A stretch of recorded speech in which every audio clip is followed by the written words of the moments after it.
Okay, so in this video, what we're going to focus on is this formula that I mentioned in the previous video. A equals A naught times base C all to the power of little t over big T. And I'll explain what it means, and we'll try applying it to an exponential decay problem, particularly a half-life problem. So this formula is good at giving you the final amount of some substance or population. And A naught, this factor here, this is where you would plug in the initial amount of, let's say, mass of your substance, or the initial amount of people infected, or the initial amount of money that you invest into your bank account. And C here, the base, is your growth rate, your growth or decay value. So this is your growth or decay value for your particular application problem. Let's say you're doing a half-life problem. Then it would be a decay value, because for half-life, that's where the matter in a substance is decaying. So if you're doing a half-life problem, how is it decaying? Well, it's decaying by a half. So for a half-life problem, your C value would be a half. But let's say it's an exponential growth problem, where let's say you have some infectious disease. Let's say you have some infectious disease, and this particular infectious disease infects. If it infects one new person, that one new person will then infect 3 other people. So let's say your infectious disease starts with one unlucky person, and this one unlucky person will infect 3 new people. And let's say each of these 3 new people, they will each infect 3 new people. And so in this second stage here, or in this third stage rather, we would have 9 people infected, and so on and so forth. So if that's the case, then your growth value, your exponential growth value, would be 3, because you're infecting 3 new people for every new person that's infected. So that's how C works. And let's look at this little t up here that is in the exponents of base C. So this little t is the amount of time that the object is allowed to grow or decay for. So for half-life, let's say you have some sample of some piece of matter, and let's say you leave it alone. Let's say you leave it alone for 5 years. That would be little t, right? It's how long you leave it alone for. If the half-life is 10 years, then this object wouldn't have, its mass wouldn't have been cut in half in the amount of time that you left it for. But if its half-life were 5 years, then little t would be equal to big T, which we'll also learn to interpret as half-life, the period of half-life. So how long are you leaving that object alone to grow or decay for? Also, let's say you're leaving a disease to grow unchecked for, I don't know, 50 days or something, then little t would be 50. Okay, so hopefully that's clear. Big T, it is on the denominator of that exponent that is on base C here.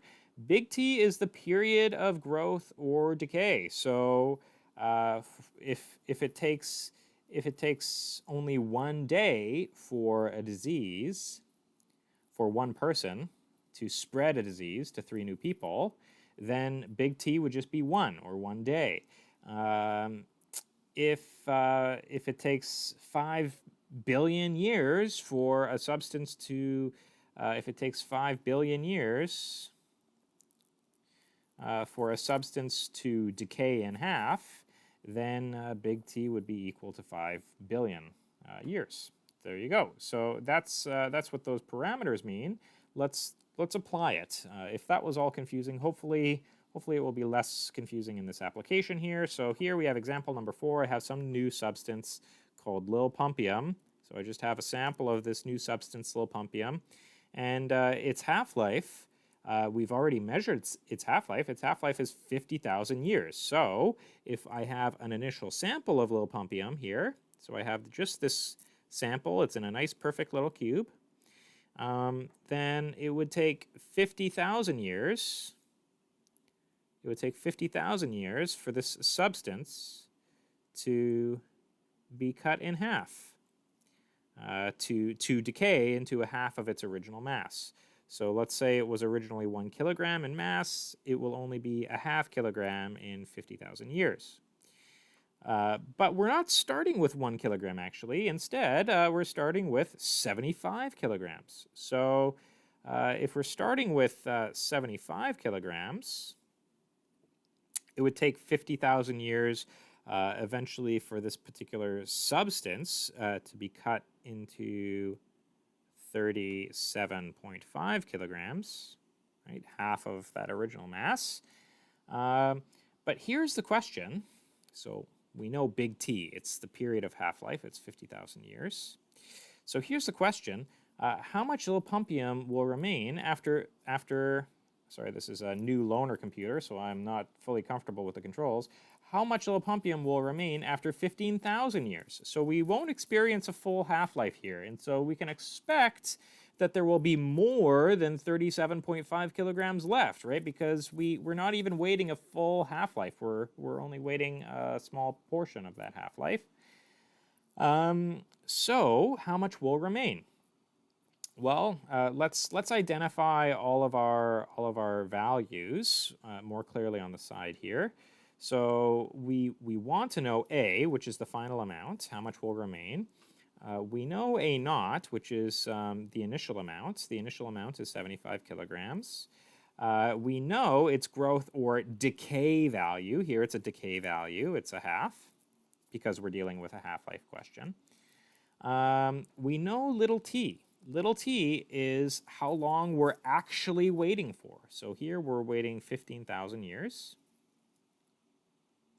And we know big T. We know how long the half-life period is. It's 50,000 years. And so now, at this point, this becomes a relatively straightforward question. We can just apply this formula and substitute values, right? A equals A naught times C, all to the power of little t over big T. We're looking for A, so we don't really have to do much algebra here. We don't have to multiply or divide both sides of the equation by anything. And A naught is 75. And C, the half-life. Not the half-life, but the fact that we do have a half-life question, and so the decay rate will be a half. And little t will be how long we wait, 15,000. Big T will be the half-life period, which is 50,000. The units on the top and bottom will cancel, so we don't really need to even bother with units. I'm going to take out my calculator here, and I'm going to plug this all in. If you plug this all in successfully into your calculator, 15,000 divided by 50,000 is in my exponent, then you should get A equals roughly 60.9 kilograms. So this is how much Lilipumpium will be left. This is how much will remain. So we can put this in a box. This is our final answer. We started with 75 kilograms, and we simply left it alone for 15,000 years. And this substance decayed enough so that we really only had roughly 61 kilograms left. If we waited a full 50,000 years, then we would have 37.5 kilograms, or exactly half. So that is an example of a half-life question, an application of exponential decay in particular. And in the next example, we're going to do a compound interest question, which is technically an example of exponential growth. So see you then.